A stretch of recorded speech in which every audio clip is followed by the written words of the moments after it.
अस्सलाम वालेकुम। Star news 24 की जानिब से संबल के समस्त हाजियों के लिए जो 2025 में हज जाने के लिए इरादा किया है, आवेदन किया है और उनकी मंजूरी मिल गई है, तो सभी के लिए स्टार न्यूज़ 24 की जानिब से उनके लिए हज मुबारक और इंशाअल्लाह ताला सही सलामत हज करके वापसी लौटें।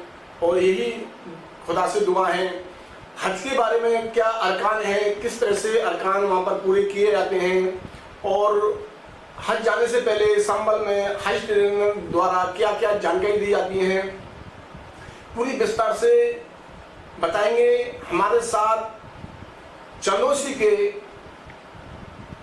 अब्दुल खालिद साहब मौजूद हैं, जो कि जिला प्रभारी हैं, हज ट्रेनर हैं और काफ़ी समय से हाजियों के लिए सेवा करते आ रहे हैं।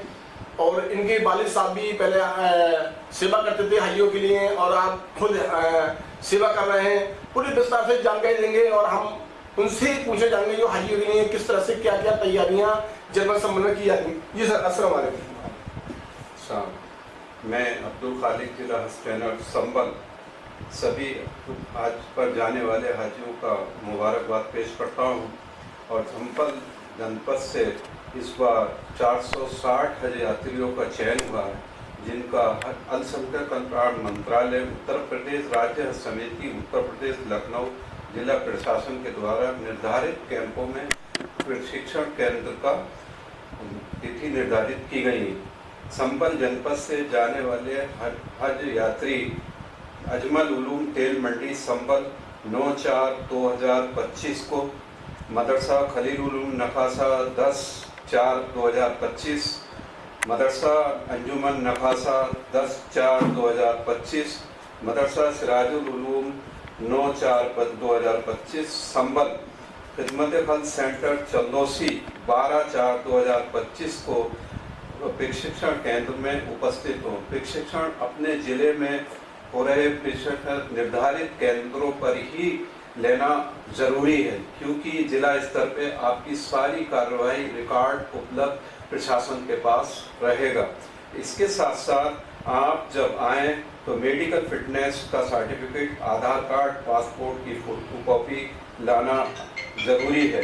जनपद संबल से 3 हज ट्रेनरों का चयनित हुआ है, जो कि आपको प्रशिक्षण देंगे। प्रशिक्षण के दौरान आपको क्या करना है, क्या नहीं करना है, government of India CGI Jeddah के मार्गदर्शन का पूरा आपको प्रशिक्षण से में मार्गदर्शन कराया जाएगा। ये बहुत अच्छा खालिद सर आपने बताया है। लेकिन संबल में आप हाजियों के लिए जो प्रशिक्षक है, जो ट्रेनिंग है, जिस तरह से क्योंकि बड़े अरकान होते हैं वहाँ पर, तो किस तरह से वहाँ किया जाए, क्योंकि सबसे पहले तो संबल में आप प्रभारी हैं इसके, तो कौन कौन तारीख के लिए वो जो हाजी हैं वो जा सकते हैं और कौन कौन सी डेट है, एक एक करके आप बारी से बताएं। देखिए, अजमल उलूम तेल मंडी में 9/4/2025 को पहला प्रशिक्षण शुरू हो रहा है, तो उसमें सारे हाजी आएंगे, उसमें उलमा भी, और हमें जो मार्गदर्शन बॉम्बे प्रशिक्षण के दौरान बताया गया है, तो उसकी नई पॉलिसी, नई सारी जो चेंजिंग आई है वो हम प्रशिक्षण के दौरान बताएं। उसके बाद देखिए, एक सामने बात आ रही थी निकल के कि संबल के क्षेत्र के जो हाजी हैं वो उधर ही शिफ्ट हो जाएंगे, उधर ही आ जाएंगे, लेकिन कुछ चंदौसी के भी हाजी हैं, कुछ किन्नौर के भी हैं, कुछ ग्रामीण क्षेत्र से भी आते हैं। तो चंदौसी में कब कैंप लगाया जाएगा और संबल में तेल मंडी के अलावा और कौन सी स्थान है? देखिए, मैंने अभी पहले भी कहा था कि अजमल उलूम तेल मंडी संबल में 9/4/2025 को कैंप। दूसरा कैंप मदरसा खलील उलूम नखासा 10/4/2025 संबल में अंजुमन नखासा 10/4/2025, सिराजुल उलूम 9/4/2025, चंदौसी खिदमत खल centre near FR inter college पर 12/4/2025 को। इसमें किन्नौर तहसील भी और संबल तहसील के इलाके के लोग हाजिर होंगे। किस तरह से हाजियों के लिए जानकारी दी जाएगी, क्योंकि 460 हाजियों का चयन हुआ है इस साल 2025 में और सभी लोग अपनी जो है जाएंगे, तो किस तरह से वहाँ पर जाना है, क्या है कोई जानकारी? इस बार हर सेंटर पे 150 हाजियों को वहाँ हर सेंटर पे 150 हाजियों का वहाँ पर सेंटर बनाया गया है। इस बार 460 पे ये 5 सेंटर हैं। हाजियों की अपनी सुविधा के लिए किसी भी सेंटर पे जाकर अपना रजिस्ट्रेशन कराएं और उनको ट्रेनर देगा और प्लस उलमा हजरात वहाँ मौजूद होंगे। आप अपने सवाल जवाब रखेंगे और जो आपको सवाल जवाब चाहिए नोट करके लाइए और वहाँ अपने सवालों का जवाब दीजिए। बहुत अच्छा है। जिस तरह से ये देखा जा रहा है क्योंकि 25 में हाजी रवाना होंगे, अभी तो डेट नहीं आई है जाने की, लेकिन सऊदी अरब में जाकर बहुत सारी समस्याओं का सामना करना पड़ता है हाजियों को। तो ये बहुत बड़ा सवाल है, किस तरह से वहाँ मैनेज करना है। देखिए, जब वो 2025 में CGI जद्दा और सऊदी गवर्नमेंट और भारत सरकार ने बहुत ज़्यादा चेंजिंग किया है और बहुत ही कोशिश कर करके 2025 का हज बिल्कुल ही नई तरीके से एक हज है। बिल्डिंग वगैरह और जो भी दुश्वारियाँ पिछले सालों में आई हैं, इंशाल्लाह इस बार वो दुश्वारियाँ हाजियों को नहीं उठाने पर। सबसे पहले हर जनपद से एक ही फ्लाइट, एक ही बिल्डिंग का अलॉटमेंट हो रहा है और इसके साथ साथ जनपद संबल से 2 SHI जिनको कि खादिमुल उज्जाद इंस्पेक्टर कहा जाएगा, वो जनपद संबल से दो खादिमुल इंस्पेक्टर का चयनित हुए हैं। वो इसी जनपद संबल के हाजियों के साथ में रवाना हों। अच्छा, इस तरह से वहाँ खातिन जो होते हैं वो अपनी मनमानी करते हैं, वहाँ पर हाजियों की नहीं सुनते हैं, तो ना सुनने का कारण क्या है? और जो हाजी हैं, क्योंकि हाजी गाँव क्षेत्र से आते हैं, अनशिक्षित होते हैं, तो वो बहुत सारी वहाँ की बोली है, वहाँ की सऊदी अरब की नहीं समझ पाते हैं, तो किस तरह से वो मैनेज करें, क्या कर सकते हैं? इस बार हज कमेटी ऑफ इंडिया और CGI जद्दा ने एक ऐप जो लॉन्च किया है, हज सुविधा ऐप। उस हज सुविधा ऐप में हज डिस्ट्रिक्ट हज ट्रेनर और SHI खादिमुल उज्जाज को उसमें कनेक्ट किया है, मोबाइल नंबर दिए हैं, नाम दिए हैं और हर हाजी से वो कनेक्ट रहेगा, वो अब लापरवाही नहीं कर सकते। अच्छा, जिस तरह अजीजिया में जाकर सभी हाजी जो इंडिया के हाजी हैं वो अजीजिया में जाकर रुकते हैं, तो वहाँ पर एक हर जिले की एक, अब जो नियम बता रहे हैं, अब हर जिले की एक बिल्डिंग वहाँ पर अलाउड की जाती है, तो अब जो नियम हो गए हैं। लेकिन उसके साथ साथ जब अजीजिया से और मीना के लिए जब रवाना होते हैं हाजी, तो मीना में जब वो वहाँ पर खेमे में डालते हैं, तो खेमे में वहाँ पर बड़ी पानी की शॉर्ट और बहुत सारी समस्या आती है, तो वहाँ पर किस तरह से मैनेज करें? वहाँ पानी की समस्या आती है, लेकिन आपको भी अपना खुद लिहाज रखना चाहिए। किसी भी चीज़ को ज़्यादा इस्तेमाल करेंगे तो वहाँ शॉर्टेज आएगी और लाने में भी थोड़ा सा टाइम लगेगा। इसलिए आप अपने आप को थोड़ा सा कम खाइए और ज़्यादा इबादत करिए, और इससे ज़्यादा वज़ू करने की या ज़्यादा पानी वेस्टेज करने की ज़रूरत पेश ना है। अच्छा, हाजियों के लिए वहाँ पर किस तरह की बचाया जाए, किस तरह से वहाँ पर हाजी जो है अपना मेडिसिन कर सकते, क्योंकि गर्मी का मौसम होता है, गर्मी क्षेत्र है वो, क्योंकि वहाँ गर्माहट ज़्यादा रहती है, तो हाजी जो है वो किस तरह से वहाँ मैनेज करें, किस तरह से हाजियों के संदेश देना चाहेंगे? हाजी को जब मीना जाना होता है तो उसको अपने गर्मी के लिहाज से जो वहाँ पर जो 50-55 डिग्री टेम्परेचर रहने की उम्मीद रहती है, तो वहाँ पर हाजी को पानी का ज़्यादा इस्तेमाल करना चाहिए। पानी अपने साथ में ज़्यादा रखनी। वहाँ होता ये है कि खाने का सामान ज़्यादा रखते हैं, पानी का इस्तेमाल कोल्ड ड्रिंक वगैरह या जो मेडिकल आती हैं इलेक्ट्रॉल वगैरह वो नहीं रखते, इसलिए उनको दिक्कत आती है। यानी आपका क्या मतलब, ये जो खाना है, खाना भारी खाना नहीं खाएगा, हल्का खाना खाएं, जिससे फल तो वहाँ कभी बहुत कम मिलते हैं, जिस तरह से वहाँ पर ब्रेड है या नॉर्मल जो हल्का खाना है, जो कि कम से कम हल्का खाना खाया जाए और पानी की ज़्यादा मिलता हो, पानी ज़्यादा लिया जाए, पानी का इस्तेमाल ज़्यादा किया जाए, इलेक्ट्रॉल आदि वगैरह का ज़्यादा इस्तेमाल, और खाना कम से कम खाए। गर्मी शिद्दत की है और वो ट्रेनिंग में भी बताया जाएगा, लेकिन अमल करना हाजी जा रहा है उसको करना है। अच्छा, अरफात के मैदान में जब हम पहुँचते हैं, हाजी पहुँचते हैं वहाँ पर हज मैदान में, तो वो नज़ारा एक अलग होता है और माशाल्लाह वहाँ पर हर कोई व्यक्ति, हर एक मुसलमान को वहाँ जाना चाहिए, क्योंकि अरफात का एक मैदान अल्लाह ने हमें दिया, हज भी कहा कि वहाँ पर हज कबूल होता है। तो मैं अपनी चैनल के माध्यम से यही कहना चाहूँ कि आप एक वहाँ पर भी जो वहाँ पर हाजी जाते हैं, तो किस तरह से वहाँ पर मैनेज करें, क्योंकि वहाँ पर अरफात के मैदान में काफ़ी गर्मी होती है, और जब गर्मी वहाँ पर इतनी होती है तो क्योंकि वहाँ पर कोई पेड़ पौधे नहीं हैं, कोई अजनबिया तो सऊदी अरब में कम है, लेकिन उस जगह पर नहीं है जहाँ पर हज कबूल होती है।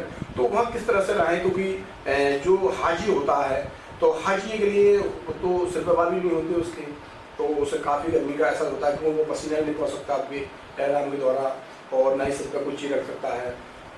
जो मुझे जानकारी है, क्योंकि मैं 2024 में हज करके आया हूँ, तो बहुत सारी समस्या का सामना करना पड़ा। किस तरह से बचें? देखिए, आपने सवाल किया अरफात का मैदान, वो अल्लाह की तरफ से खुला मैदान है, और वो अल्लाह के उसमें जो कुछ नसीब बंदे हैं जो उस मैदान को देखते हैं, तो वहाँ पर पेड़ पौधों का सवाल नहीं उठता। चाहे गर्मी हो, सर्दी हो या कोई भी मौसम हो, तो वहाँ उसी हालत में खुले में रहना है। लेकिन हिफाजत आपको खुद करनी है, हिदायतों पे अमल करनी है। पानी का ज़्यादा प्रयोग करेगा, पानी का इस्तेमाल का फ्रूटिया वगैरह फ्रूटी है, और जिस तरह से पानी जिससे हमारी बॉडी जो है मेडिसिन कर सके, इस तरह का हमें जो वहाँ करना चाहिए।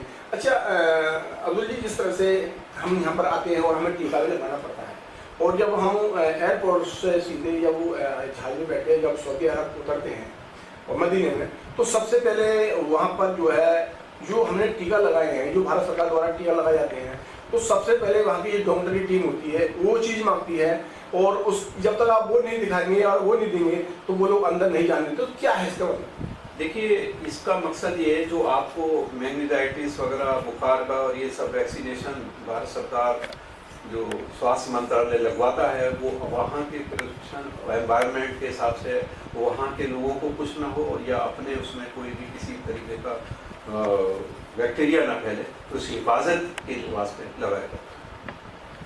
आपको काफ़ी समय हो गया है हाजियों के लिए, एक बड़ी खुशनसीब है आप, क्योंकि आपको हाजियों की सेवा करने का मौका मिलता है। आपके वालिद भी हाजियों की सेवा करते थे, आप भी करते। किस तरह से आपको जिस दिलचस्पी हुई?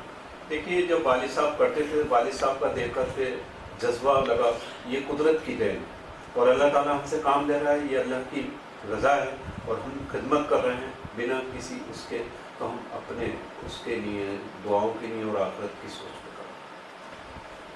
एक सऊदी अरब की हज के दौरान का मैं एक वाक़या आपसे और पूछना चाहूँगा। जब हज का समय होता है, 5 दिन हज के होते हैं, तो जिस तरह से वहाँ पर जीजिया से हम जो है अरफात के लिए निकल गए, और अरफात में जब हम आएंगे, अरफात से मीना माफ़ कीजिए सैतान की तरफ के लिए रात के लिए, तो जो सुबह पहुँचते हैं तो वहाँ पर हम लोग काफ़ी थक जाते हैं, तवाफ वगैरह करते हैं। तो उस दौरान जो है सऊदी अरब जो है 5 दिन के लिए वहाँ का ट्रैफिक बिल्कुल बंद कर देती है, चारों तरफ ट्रैफिक बंद हो जाता है। और ट्रैफिक बंद होने के बाद जो टैक्सी वाले होते हैं लोकल के, वो पाकिस्तानी होते हैं, ज़्यादातर बांग्लादेशी होते हैं, पाकिस्तानी होते हैं, तो वो अपनी मनमानी करते हैं। 500 रियाल, 600 रियाल, 700 रियाल 1 किलोमीटर दूरी के मांगते हैं, क्योंकि हाजी देता है उस टाइम पर परेशान हो जाता है चलते चलते। तो उन हाजियों के क्या संदेश जाएंगे, किस तरह से वो मैनेज कर रहा है? देखिए, ये तो आम सी बात है कि कुदरती भीड़ है, और भीड़ में हिफाजत करना आपका काम, लेकिन जिस तरीके से भी रास्ते जहाँ वहाँ गाइडलाइन बताएंगे, मैप के हिसाब से आप चलते रहिए, और पैदल चलने में ज़्यादा अफजलियत है, सवाब है। अब वहाँ तो मौके का फ़ायदा उठाते हैं टैक्सी वाले, भीड़ भाड़ का, तो इसलिए लिहाजा मेट्रो भी हैं, और आपके जो अच्छा लगे, लेकिन यह है अपने आप को सेफ रखें।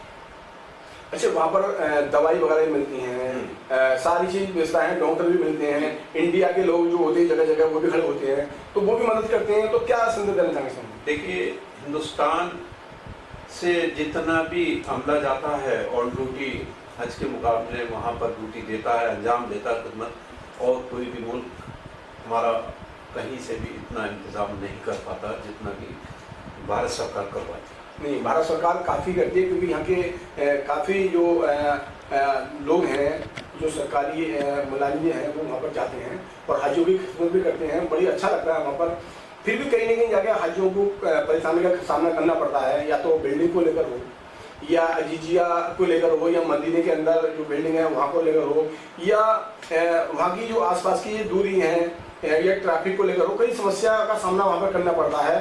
तो कुछ ऐसी चीज़ बताइए हाजियों के लिए जो वहाँ पर उन हाजियों के लिए परेशानी कम हो और हज भी सही सलामत हो सके। देखिए, इसमें सबसे बड़ा सवाल है कि जो सरकार, भारत सरकार और सऊदी गवर्नमेंट की जानिब से जो प्रशिक्षण कैंप बनाए गए हैं, प्रशिक्षण कैंप पर जोर दिया जाता है कि हाजी सिर्फ सीखे यहाँ पर और जो हिदायतें दी गई हैं गवर्नमेंट की तरफ से उस पर अमल करें, तो इंशाल्लाह किसी भी तरीके से दिक्कत नहीं आएगी। और सही चैनल पे काम करें और वहाँ सही ऑफिसेस मालूम हो, मोबाइल नंबर मालूम हो, तो इसीलिए हज सुविधा ऐप दिया गया है। उसमें सारी चीज़ आपको सब कुछ है, हॉस्पिटल कहाँ है, कहाँ क्या मैप है, सबका जहाँ जाना है, हज सुविधा ऐप से आपको बहुत इस भारत सरकार ने सुविधा उपलब्ध कराई।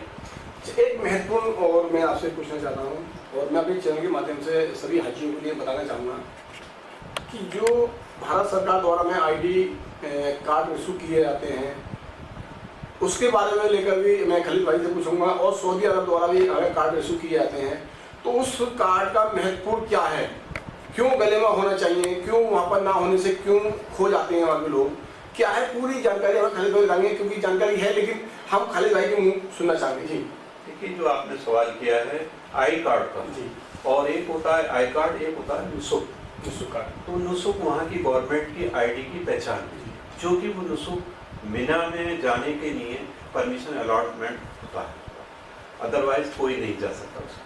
पहली चीज़ आईडी जो गवर्नमेंट आईडी देती है तो वो इसलिए जो आपका नाम होगा, बिल्डिंग नंबर होगा, मोबाइल नंबर होगा, कौन सी विंग में हैं आप, किस रोड पर हैं, वो सब कुछ एड्रेस होता है। लेकिन अभी मैंने आपसे कहा था कि हज सुविधा ऐप से पूरी चीज़ इससे वहाँ पर उसमें कनेक्ट कर दिया गया है।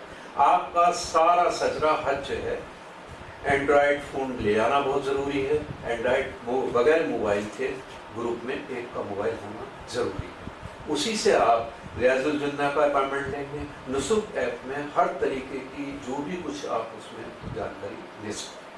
अच्छा, आई कार्ड गले में होना बहुत ही जरूरी है भारत सरकार का और सऊदी अरब सरकार का, क्योंकि ये बहुत जरूरी है। अगर ये नहीं है तो वहाँ पर अगर आप मदीने से बाहर जा रहे हैं या मक्के से आप बाहर जा रहे हैं, जद्दा भी जा रहे हैं, तो रास्ते में वहाँ पुलिस गिरफ्तार कर लेती है, आपको पकड़ लेती है और जेल भी मिल सकती है। क्या कहेंगे उसमें? इस कंडीशन में जब आपके पास आई कार्ड नहीं होगा तो वहाँ का कोई भी इंडियन का अमला जितना भी ऑर्डर उसको कुछ नहीं कर पाता, वो सऊदी गवर्नमेंट के अंदर में आता है सिक्योरिटी, तो उसमें बहुत दिक्कत है। तो लिहाजा मेरी सभी हिंदुस्तान से जाने वालों से गुजारिश है कि अपने गले में आई कार्ड कंपलसरी कड़ा और आई कार्ड को किसी भी कीमत में कहीं नहीं उतारें। सभी हाजियों से यही एक गुजारिश है कि साफ तौर पर जो भारत सरकार द्वारा आई कार्ड इशू किए जाते हैं, या कड़े का हो या गले का हो, किसी प्रकार जो भी आई कार्ड भारत सरकार द्वारा जारी किए गए हैं और सऊदी अरब सरकार द्वारा जारी किए जाते हैं, वो सारे आई कार्ड आप अपने रूम से निकलने से पहले ही अपने गले में डाल लें, अपने हाथों में डाल लें। और जब आप अगर मदीने में हैं तो मदीने की बाहर सीमा में नहीं जाएं, और अगर मक्के में आप पहुँच गए हैं तो मक्के की सीमा से आप बाहर जाने का प्रयास नहीं करें। अगर आप जाते हैं तो आप उसके स्वयं जिम्मेदार होंगे। अगर आप पकड़ गए जद्दा जाते समय पे, या आप अगर कहीं घूमने जा रहे हैं और अगर पकड़ गए आप, तो सऊदी अरब आपको 50,000 रियाल का जुर्माना लगाती है और 13 साल को बैन कर देती है सऊदी अरब जाने के लिए। क्योंकि ये वाकया मैं अपनी आंखों देखी, आपको बता रहा हूँ सारी चीज़, एक और रिकॉर्डिंग आपको बता रहा हूँ। तो इन चीज़ों पर आप विशेष करके ध्यान दें, क्योंकि अभी हमारे जो हज ट्रेनर थे अब्दुल खातिर साहब, उन्होंने भी साफ तौर पर बता दिया है आपके लिए। और सभी संभल के जो हाजी हैं जो हज के लिए 2024 के लिए जा रहे हैं, 25 के लिए माफ कीजिए 25 के लिए जा रहे हैं, तो वो भी साफ तौर पर इसका भी ध्यान रखें। और हज जहाँ हज के कैंप लग रहे हैं, या वो चंदोसी हो, संभल में 3 जगह 4 जगह कैंप लग रहे हैं, चंदोसी भी लगेंगे, तो आप वहाँ पर कैंप में जाकर ज़्यादा हिस्सा लें। और जो उलमाई और मौलाना या और हज के लोग जो हैं जो जानकारी देंगे, आप उनकी जानकारी विस्तार से सुनें। किस तरह से एहराम बांधा जाता है, हज के क्या क्या अरकान हैं, आपको पूरी चीज़ एक ही चीज़ बारीकी से समझाई जाएगी और वहाँ पर आपको बताया जाएगा। और आपके अगर एक अरकान आपका अगर छूट गया तो आपका हज मुकम्मल नहीं होगा। मैं तो अल्लाह से यही दुआ करूँगा आपका हज कबूल हो और अच्छे से आप हज करके आएँ। कैमरामैन आकिब अली के साथ रही सलवी, स्टार 24 संभल।